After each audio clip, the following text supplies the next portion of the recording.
हर रोज एक नई कहानी देखने के लिए चैनल को सब्सक्राइब करें और बेल आइकन दबाना ना भूलें। पुनीत एक जवान लड़का था जो कि अपनी फिटनेस पर ध्यान न देने के कारण कम उम्र में ही बूढ़ा दिखने लगा था।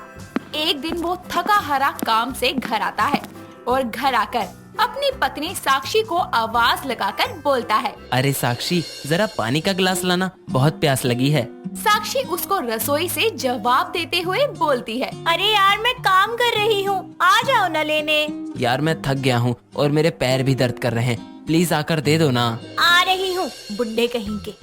साक्षी पानी का ग्लास लेकर बाहर आती है और ग्लास पुनीत को देते हुए बोलती है, अरे मेरे बुढ़े पति, उठकर पानी का एक गिलास तक नहीं लिया जाता। बूढ़ा होगा तुम्हारा बाप, मैं जवान हूँ, वो तो बस आज बहुत काम किया इसलिए पैर दर्द करने लगे। अरे जाओ ना, बुड्ढों की तरह तुम्हारे घुटनों में अभी से दर्द होने लगा है। वैसे भी आपकी वजह से मेरी सहेलियां मुझे चिढ़ाती हैं कि मेरी शादी बुड्ढे से हो गई। बस भी करो यार, मैं कोई बूढ़ा बूढ़ा नहीं हूँ और ये बार बार मुझे बूढ़ा बोलना बंद करो। नहीं जी, आप बुड्ढे हो, मैं क्या करूँ राम, मुझे बुढ़ा मिल गया, हाय हाय बुढ़ा मिल गया। साक्षी अपने पति को चिढ़ाई ही रही थी कि तभी उसकी सास शांति वहाँ आती है और अपनी बहू की बात का जवाब देते हुए बोलती है, अरे मेरा बेटा कोई बूढ़ा बूढ़ा नहीं है, समझी? अभी तो उसकी माँ ही जवान है, तो वो कहाँ से बूढ़ा हो जाएगा? हाँ, आपकी जवानी तो कभी जाएगी ही नहीं, अंडे में ही घुड़क रहे हो अभी तक तो आप। अरे बहू, क्या बोल रही है मनी मन में? पक्का मुझे गाली दे रही होगी। नहीं माँ जी, मेरी इतनी मजाल, मैं आपको गाली दूं? तौबा तौबा। अच्छा, अब ज्यादा ड्रामे मत कर और खाना लगा दे। जी लगा रही हूँ माँ जी। हाँ, वैसे भी बुड्ढे शरीर को खाने के बिना ताकत थोड़ी ना मिलेगी। साक्षी सबके लिए खाना लगाती है और फिर पूरा परिवार साथ बैठकर खाना खाता है, जिसके बाद में सब सोने चले जाते हैं। अगले दिन साक्षी अपने पति से बोलती है, सुनो ना, आज मेरे साथ शॉपिंग पर चलो प्लीज। यार मेरे से नहीं चला जाता, ऊपर से तुम अपने शॉपिंग बैग्स भी मुझसे ही उठवाओगी। साफ साफ बोले ना, बुड्ढे हो तो इसीलिए तुमसे भारी चीजें उठाई नहीं जाएंगी, इसीलिए नहीं जाना तुम्हें मेरे साथ। कोई बूढ़ा बूढ़ा नहीं हुआ मैं, चलो तैयार हो जाओ। साक्षी एक बहुत ही सुंदर सी साड़ी पहन के तैयार हो जाती है। जैसे ही पुनीत की नजर साक्षी पर पड़ती है तो वो बोलता है, ओहो, मेरी सारी जवानी तो तुमने चुरा ली, इसीलिए तो मैं बूढ़ा और तुम जवान हो गई। रहने दो आप, अपने बुढ़ापे का इल्जाम ना मेरे सर पर मत मंडो। अब चलो भी, घर भी वापस आना है, हमें देरी हो जाएगी। दोनों पति पत्नी शॉपिंग के लिए मॉल जाते हैं, जिसके बाद साक्षी वहाँ से बहुत सारी ड्रेसेस लेती है और बहुत सारे बैग्स पुनीत को पकड़ा देती है। दोनों गाड़ी खराब होने की वजह से पैदल घर आ रहे होते हैं। साक्षी खाली हाथ आगे आगे चल रही थी तो पुनीत सारे शॉपिंग बैग उठाए पीछे पीछे धीरे धीरे चलता है। तभी कुछ गुंडे रास्ते में साक्षी को देखकर बोलते हैं, अरे मैडम, आप अकेली कहाँ जा रही हैं? अगर आपको दिक्कत ना हो तो हम छोड़ दे। ओ हेलो, तमीज से, पीछे मेरे हस्बैंड आ रहे हैं, बकवास की ना तो यहीं सूद देंगे।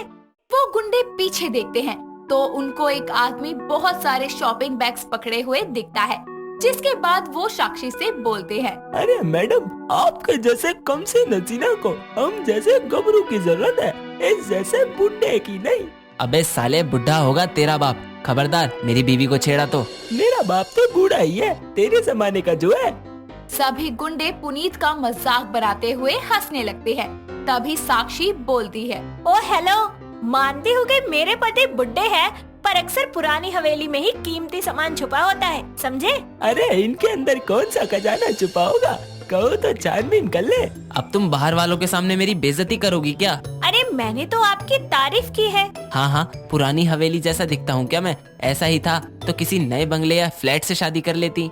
सच कहते हैं लोग, जैसे कुत्ते को घी हजम नहीं होता ना, वैसे बुड्ढों को जवान बोल दो तो वो उन्हें पचता नहीं। पर तुमने तो मुझे जवान कहा ही नहीं, पुरानी हवेली कहा है। मेरा मुंह मत खुलवाओ, तुम्हारे चक्कर में मेरी सारी जवानी ऐसे ही जाया हो रही है। साक्षी और पुनीत का झगड़ा देखकर गुंडे एक दूसरे की शक्ल देखने लगते हैं, जिसके बाद में एक गुंडा बोलता है, इससे पहले कि ये दोनों मियाँ बीवी हमारा दिमाग खराब कर दे, निकल लो यहाँ से। साक्षी और पुनीत के झगड़े से बेचारे गुंडे भी डर के वहाँ से भाग जाते हैं और वो दोनों लड़ते लड़ते घर आते हैं, जहाँ उनकी आवाज सुनकर शांति बोलती है, हाय हाय, क्यों कुत्ते बिल्ले की तरह लड़ रहे हो? माँ देखो, जब से इसने मुझे बुड्ढा बुड्ढा बोलना शुरू किया है, सबको मैं बूढ़ा ही दिखने लगा हूँ। पुनीत अपनी माँ से साक्षी की शिकायत कर रहा होता है। तभी वहाँ उसकी पड़ोसन माया आकर बोलती है, शांति बहन, बुरा न माने तो एक बात कहूँ। अभी जब तेरे बहू बेटा घर के अंदर आ रहे थे ना, तो साक्षी बहू और उसे देखकर लग रहा था जैसे वो अपने पति के साथ नहीं बल्कि अपने पिता के साथ आ रही हो। अरे पुनीत बेटा, तुम तो समय से पहले ही बुढ़े हो गए। आंटी जी, आपको लोगों के घरों में जाकर उंगली करने के सिवा कोई और काम नहीं है क्या? अब मेरा पति मेरे साथ आता हुआ बुढ़ा लगे या जवान, इसमें आपको क्यों मिर्चियाँ लग रही हैं? अरे मैं तो बस ऐसे ही बातचीत करने आई थी। अच्छा शांति बहन, मैं चलती हूँ। माया के जाते ही पुनीत उसकी बात का गुस्सा करके अपनी माँ से बोलता है, देखा माँ, अब तो बाहर वाले भी आकर बोलने लगे मैं बूढ़ा हूँ। ये सब साक्षी ने स्टार्ट किया था। अरे बेटा बोलने दे, बोलने से तू हो थोड़ी जाएगा। हाँ, माँ जी को भी आप बुढ़े लगते हैं। जब भी उन्होंने कुछ नहीं बोला, बल्कि आपको ही समझ नहीं आ रहा कि आप बुढ़े हैं। कोई नहीं, मैं बूढ़ा ही सही हूँ। जाओ तुम अपनी जवानी दिखा के कोई और फंसा लो। पुनीत गुस्से में सारे शॉपिंग बैग्स वहीं फेंक कर अंदर कमरे में चला जाता है। उसको ऐसे गुस्से में देखकर शांति बोलती है, बहू देख, मजाक मजाक में तूने पुनीत को गुस्सा कर दिया। अरे माँ जी, आप चिंता मत करो, मैं उनको मना लूंगी। इतना बोलकर साक्षी भी सारे बैग्स उठाकर कमरे में आ जाती है, जहाँ पुनीत को सोता हुआ देखकर वो उसके पास जाकर बोलती है, पुनीत जी, गुस्सा हो क्या? तो नाचूंगा क्या? बात बात पर बूढ़ा है बोलोगी तो चिढ़ तो होगी ही ना। और तुमने खुद को मेंटेन किया हुआ है, इसलिए तुम जवान हो। लेकिन इसका मतलब ये नहीं कि तुम मुझे बूढ़ा बूढ़ा बोलकर नीचा दिखाओ। मैं सच कह रही हूँ, मैं आपको नीचा नहीं दिखा रही थी, मैं तो बस मजाक कर रही थी। आई नो मजाक थोड़ा सा भद्दा था, लेकिन मेरी अटेंशन आपको गलत प्रूफ करने की या फिर आपको हर्ट करने की नहीं थी। अब माफी मांगने से क्या होगा? सब जगह तो ढिंडोरा पिटवा ही दिया है तुमने कि मैं बूढ़ा हूँ और तुम जवान। अरे तो आप भी अपने आप को मेंटेन रखो ना, अच्छे से खाओ, जंक फूड अवॉइड करो, और ये जो तुम सारा दिन सोफे पे पसरे रहते हो ना, इसे कम करके एक्सरसाइज करना शुरू कर दो। फिर देखना तुम मुझसे भी ज्यादा यंग लगोगे। एक बार और अगर तुमने मुझे बूढ़ा कहा तो देखना, आप एक्सरसाइज करना शुरू कर देंगे, मैं आपको बोलना छोड़ दूंगी। ठीक है बाबा, लेकिन उसके बाद कभी नहीं बोलोगी, ना किसी को बोलने दोगी। और किसी की मजाल है इतनी मेरे सिवा जो आपको बुड्ढा बोल दे? अरे अगर बोल दिया ना तो मुंह ना तोड़ दूं मैं उसका। और उस गुंडे को मैंने कैसे जवाब दिया था, याद है ना? हाँ रहने दो, पुरानी हवेली कहा था तुमने। अच्छा बाबा, नई हवेली हो आप। तुम सुधरोगी नहीं ना? ना, लेकिन I love you so much मेरे बुढ़े पति। रुको, तुमको मैं बताता हूँ इस बूढ़े में कितनी जान है। पुनीत साक्षी के पीछे भागता है और दोनों की ये खट्टी मीठी तकरार हमेशा यूं ही बनी रहती है। लेकिन अब पुनीत रोज उठकर एक्सरसाइज करने लगता है, जिससे कुछ टाइम में उसका बड़ा हुआ पेट भी अंदर हो जाता है और वो साक्षी की बदौलत एक फिट और फाइन इंसान बन जाता है। जिया बहुत ही अमीर लड़की थी, लेकिन उसका पढ़ने लिखने में बिल्कुल मन नहीं लगता था, जिसकी वजह से उसने सिर्फ 10वीं क्लास तक ही पढ़ाई की। बचपन से ही वो अपनी शादी को लेकर अलग अलग सपने संजोती रहती थी। वो लोगों से सुनती आई थी कि शादी के बाद सभी कपल्स हनीमून पर जाया करते हैं, और इस तरह उसको भी अपने हनीमून पर जाने का खूब खुमार चढ़ चुका था। इसीलिए वो अपनी माँ बीना से अपनी शादी के लिए एक लड़का ढूंढने को कहती है, जिसके बाद उसकी माँ मनोज नाम के लड़के से उसकी शादी करवाकर उसे विदा कर देती है। शादी के बाद जिया अपने हनीमून पर जाने के लिए अपने पति से बात करती है। सुनिए जी, क्या हम हनीमून पर नहीं जाएंगे? हाँ, क्यों नहीं चलेंगे, जरूर चलेंगे। वैसे मैंने ऑस्ट्रेलिया की बीचेस की बुकिंग भी करवा ली है, बस थोड़े से पैसे मांग लेना जानू अपनी माँ से, जरूरत पड़ेगी ना वहाँ पे थोड़ी सी। हाँ, वो तो मैं मांग लूंगी, लेकिन एक दिक्कत है, मुझे पता नहीं है कि हनीमून क्या होता है। अरे तो मैं किस लिए हूँ बाबू, मैं बताऊंगा आपको। हाँ, मैंने माँ से पूछा था, लेकिन उन्होंने कहा कि तुम अपने पति से पूछ लेना, वही जवाब देंगे इसका। इस तरह वो दोनों फ्लाइट में बैठकर ऑस्ट्रेलिया पहुंच जाते हैं और वहां एक होटल में रूम बुक कर लेते हैं। मनोज अपनी बीवी से दूर रहने की कोशिश करता है क्योंकि उसे उसका गंवारपन बिल्कुल भी पसंद नहीं था। इसीलिए वो अपने हनीमून पर अपनी बीवी के साथ नहीं बल्कि महक नाम की लड़की को अपने साथ ले आया होता है और उसके साथ एंजॉय करता रहता है। एक रात जब जिया बीच पर घूम रही होती है तो वो अपने पति को महक के साथ टाइम स्पेंड करते हुए देख लेती है और गुस्से से कहती है, ये सब क्या हो रहा है? आप हनीमून पर मेरे साथ आए थे ना, तो फिर ये क्या है? और तुम, शर्म नहीं आती एक शादीशुदा मर्द के साथ रंगरलियां मनाते हुए? हे यू, तुम होती कौन हो? खुद को इनकी पत्नी बोलने वाली? अपने पति से पूछो कि वो क्या चाहता है। मुझे उनसे पूछने की जरूरत नहीं है, वो मेरे पति है, तो मेरे साथ ही हनीमून मनाएंगे ना, तुम्हारे साथ थोड़ी। डार्लिंग, क्या ये लड़की सच कह रही है? अरे नहीं बेबी, तुम कहाँ और ये कहाँ? इस जैसी गवार की तो मैं शक्ल भी ना देखूं। क्या कहा आपने? आप यहाँ इसके साथ आए हैं, तो फिर मैं यहाँ किसके साथ आई हूँ? ज्यादा मत चिल्ला, बहुत हो गया तेरा ड्रामा। मैं तेरे साथ, वो भी हनीमून। पागल हो गई है क्या तू? जरा अपने आप को देख, जाहिल कहीं की।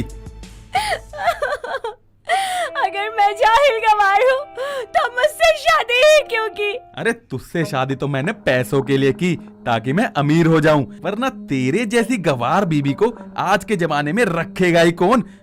ठीक है, अब मैं भी देखती हूँ कि तुम मेरी प्रॉपर्टी में से चवन्नी भी कैसे लेते हो। और क्या कहा था तुमने मुझे? गवार हूँ मैं? हाँ, देख लेना, एक दिन तुमसे भी अच्छा लड़का ना अपने साथ यहीं इसी जगह हनीमून पर लेके आऊंगी। तुम सड़ो यहाँ, देखती हूँ कैसे आते हो इंडिया वापस। वो अपने सारे पैसे अपने साथ लेकर वहाँ से वापस इंडिया लौट जाती है। अपने पति को सबक सिखाने के लिए उसे वहीं ऑस्ट्रेलिया में छोड़ देती है और मनोज जिस लड़की के साथ आया होता है वो भी उसका साथ वहाँ पर नहीं देती और उसे धोखा देकर इंडिया लौट जाती है। जिया इंडिया पहुंचकर सबसे पहले अपनी पढ़ाई पूरी करती है और अपने आप को एक नया बोल्ड लुक देती है, जिसके बाद वो बहुत ही ज्यादा खूबसूरत लगने लग जाती है। हर लड़का उसे चाहने लगता है। ऐसे ही एक दिन उसकी मुलाकात जय नाम के लड़के से होती है, जो अचानक ही उसे कैफे में टकरा जाता है और उसे जिया से पहली ही नजर में प्यार हो जाता है। धीरे धीरे जय जिया के बारे में सब कुछ पता करता है और जिया के ऑफिस में ही काम का बहाना बनाकर आने लगता है। लेकिन एक दिन ज्यादा देर ना करते हुए जय जिया को अपने दिल की बात बताने की ठान लेता है और उसके पास जाकर कहता है, एक्सक्यूज मी मिस जिया, मुझे आपसे कुछ बात करनी है। अरे तुम कुछ जाने पहचाने से लग रहे हो। वो उस दिन आप कैफे में मुझसे टकरा गई थी। अरे मैं वही तो हूँ। अरे जब से आपको देखा है कुछ होने लगा है। क्या? जी हाँ, मैं आपसे बहुत प्यार करता हूँ। क्या आप मुझे अपना लाइफ पार्टनर बनाएंगी? मैं आपको बहुत खुश रखूंगा, प्लीज मान जाइए ना। जय के चेहरे की मासूमियत और उसका प्यार देखकर जिया मान जाती है और उससे कहती है, हाँ हाँ ठीक है, लेकिन पहले तुम्हें जान तो लूं कि तुम कैसे हो। जी हाँ जरूर, तो कब मिल रहे हैं हम? ये लो मेरा नंबर, मैसेज कर देना जहाँ भी मिलना हो। इस तरह वो दोनों रोजाना ही एक दूसरे से मिलने लगते हैं और जिया को भी उससे प्यार हो जाता है। कुछ ही दिनों बाद वो दोनों एक दूसरे से शादी कर लेते हैं और जय के साथ जिया फिर से अपने हनीमून का प्लान बनाती है। जय उसे दोबारा ऑस्ट्रेलिया ही ले जाता है, जहां वो एक बहुत ही महंगे से होटल में एंजॉय करते हैं। जय, तुम जानते हो कि ये मेरा कितना बड़ा सपना था। तो जिया, क्या मैं तुम्हें आज एक बहुत अच्छी जगह ले चलूं? हाँ बिल्कुल, जहाँ तुम बोलो वहीं चल दूंगी। जिया सेक्सी सी ड्रेस पहनकर तैयार हो जाती है और जय उसकी आंखें बंद कर उसे ऑस्ट्रेलिया के एक जंगल में ले जाता है, जहां उसकी आंखें खोलकर वो सबसे पहले उसे जुगनू दिखाता है, जो कि बहुत ही खूबसूरत होते हैं। वो वहाँ एक छोटा सा टेंट लगाकर एक रोमांटिक से डिनर डेट प्लान किए होता है। तभी जय अपनी बीवी को एक प्यारा सा तोहफा देता है जिसमें उसकी मनपसंद चॉकलेट होती है। वाओ, मेरी फेवरेट चॉकलेट तुम्हें कहाँ से मिली? बस मिल गई तुम्हारे लिए, तो अब खा लेते हैं इसे। अच्छा चलो एक गेम खेलते हैं, एक तरफ से तुम खाओ, एक तरफ से मैं खाता हूँ। ये कैसा गेम है?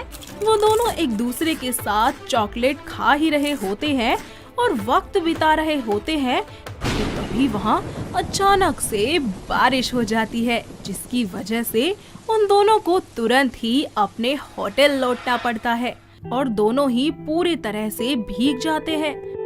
साथ ही भीगे कपड़ों में जिया जय को बहुत ही ज्यादा हॉट लग रही होती है, तो वो उसे अपनी गोद में उठा लेता है और तभी वहाँ उसका पहला पति मनोज आ जाता है रूम सर्विसिंग के लिए। Room service? Ma'am, sir, room service? ये क्या मजाक है? तुम्हें नॉक करके आना चाहिए था, दिख नहीं रहा यहाँ एक औरत भी है। तुम यहाँ क्या कर रहे हो? मेरा हनीमून खराब करने आए हो यहाँ? जिया, कौन है ये? जिया उसके बारे में जय को सारी बात बता देती है, जिसके बाद वो उससे गुस्सा हो जाता है। तुमने मुझे इतनी बड़ी बात पहले क्यों नहीं बताई? देखो, मुझे माफ कर दो, मैं ये सब भूलना चाहती थी, इसीलिए नहीं बताया। और तुम निकलो यहाँ से। नहीं जिया, मुझे माफ कर दो, मुझे अपनी गलती का एहसास हो गया है। मुझे कुछ पैसे दे दो, मुझे घर जाना है। देखो मेरा क्या हाल हो गया है। भाई साहब आप तो समझदार है, आप क्यों नहीं कहते इन्हें कुछ? जिया उसे रोता हुआ देखकर मनोज के मुंह पर कुछ पैसे फेंक मारती है और उसे वहाँ से जाने को कहती है। प्लीज जय, अब तुम भी मुझे माफ कर दो। मुझे समझ नहीं आता आखिर क्या मनुष्यत है, और अगर तुम्हें लगता है कि मैं गलत हूँ तो तुम भी मुझे छोड़कर जा सकते हो। मैं तुम्हें छोड़कर कहीं नहीं जा रहा, मैं तुमसे बस थोड़ा सा नाराज था क्योंकि तुमने मुझसे इतना कुछ छिपाया, लेकिन अब नहीं, अब सब ठीक है, मैंने तुम्हें माफ कर दिया है मेरी जान। इस तरह जय जिया को माफ करके उसे अपने गले से लगा लेता है और वो दोनों वहाँ पर अपना हनीमून अच्छे से एंजॉय करते हैं।